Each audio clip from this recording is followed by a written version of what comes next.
Құрметті достар, бұл видеода ықтияттылық қандай шарттарда дұрыс болады деген сұраққа жауап береміз. Сіздер каналға жазылып қолдап отырсаңыздар, бұл тазалық сырттай қарағанда ең төменгі дәрежеде болғанмен оның ізгілігі үлкен.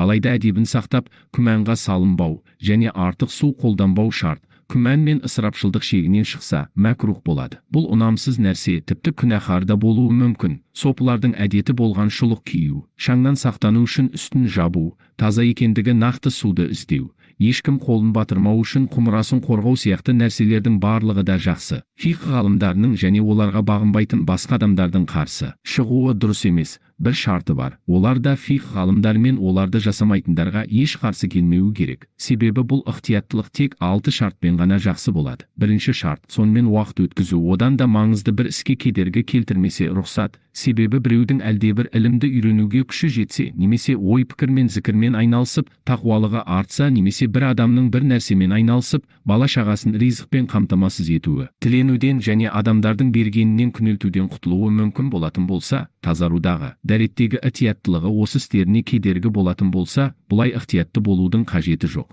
Себебі бұлардың барлығы бұл ықтияттылықтан маңыздырақ. Сол себепті сахабалар мұндай ықтияттылықты жасамады. Себебі олар жихад, халал ризық табу, білім үйрену секілді маңызды істермен шұғылданды. Сол себепті олар жалаң аяқ жүретін, жердің үстіне намаз оқитын, жерге отырып тамақ жейтін, қолдарын аяқтарына сүртетін, малдың терінен сақтанбайтын, дене мен киімнің емес, жүректің тазалығына күш салатын. Олай болса, мұндай адамға сопылар қарсы келе алмайды. Бостық пен жалқаулық пен ықтияттылыққа мән бермейтін адамның ықтиятты адамдарға қарсы шығуы орынсыз. Себебі ықтиятты болу ықтиятсыз болудан әлдеқайда жақсы. Екінші шарт, өзін осы ықтияттылықтың риясынан және мақтанышынан сақтау. Себебі ықтиятты әрбір адам сыртқы көрінісімен, міне мен тақуамын, өзімді осылай таза ұстаймын деген болып саналады. Ол осы әрекеті арқылы беделге ие болады. Егер жерді жалаң аяқ басып, немесе басқа біреудің құманымен дәрет алып, сол арқылы адамдардың назарынан түсіп қалудан қорықса, өзін мәжбүрлеуі және адамдардың жанында жалаң аяқ жерді басуы және рұқсат етілген жолды ұстанып, жүрек пен ықтияттылыққа дайындалуы керек. Бұларды жасаған кезде нәпсісі қарсы келсе, онда өзінде рия деген нәрсенің бар екенін білсін. Бұлай болса, оған жалаң аяқ жүру,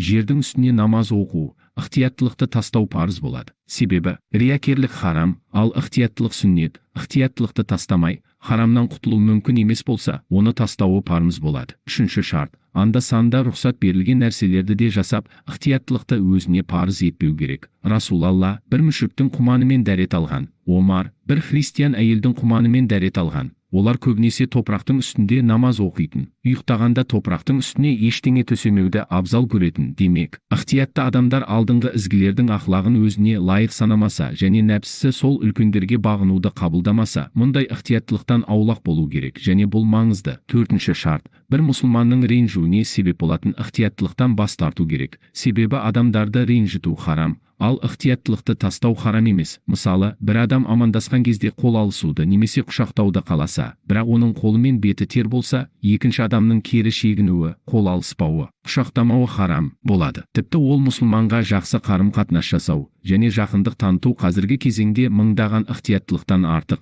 Сол секілді егер бір адам жайнамазын басса, құманымен дәрет алса, ыдысымен су ішсе, оған тыйым салуы және жақтырмағанын білдіруі ұнамсыз болады. Себебі Расулла зәм-зәм суын сұрайтын. Аббас бұл суға бірнеше адам қолын батырды. Сіз үшін басқа шелек алып, су шығарайын дейді ол. Жоқ, мен мұсылмандардың қолының берекетін жақсы көремін деп айтты. Бірқатар надан тақуалар осындай нәрселерді егжей-тегжейлі білместен ықтиятты емес адамдардан өздерін аулақ ұстап, оларды ренжітеді. Тіпті сол үшін ата-анасына, бауыры мен жолдасына құманы мен киіміне тиіскені үшін жаман сөздер айтады. Бұлардың барлығы харам, парыз болмаған ықтияттылық үшін бұлай жасау қалайша дұрыс болады. Осылай көп жасаған адамдарда тәкаппарлық пайда болады. Біз осылай жасаймыз деп адамдарға міндет қылады. Өздеріне тиіп кетпеу үшін адамдардан алыс тұруды, өздерінің таза екенін көрсетуі және өздерінің жоғары, ал қалғандарының лас екенін айтады. Алайда лас деген адамдары сахабалардың жасаған адамдар. Алайда біреу үлкен дәрет сындырғаннан кейін таспен тазаланумен шектелсе, оны үлкен күнә деп санайды. Бұлардың барлығы жаман мінезден туындайды. Жүректің лас екенін көрсетеді. Бұл жамандықтардан жүректі тазалау керек. Бұлардың барлығы адамды бәлеге апарып соғатын себептер. Алайда ықтияттылықтан бас тарту бәлекетке себеп болмайды. 5-ші шарт: ішіп жеуде, киінуде және сөйлеуде де осы ықтияттылыққа абай болу керек. Себебі бұлар өте маңызды. Егер маңызды нәрсені жасамаса, бұл оның ықтияттылықты біреуге көрсету үшін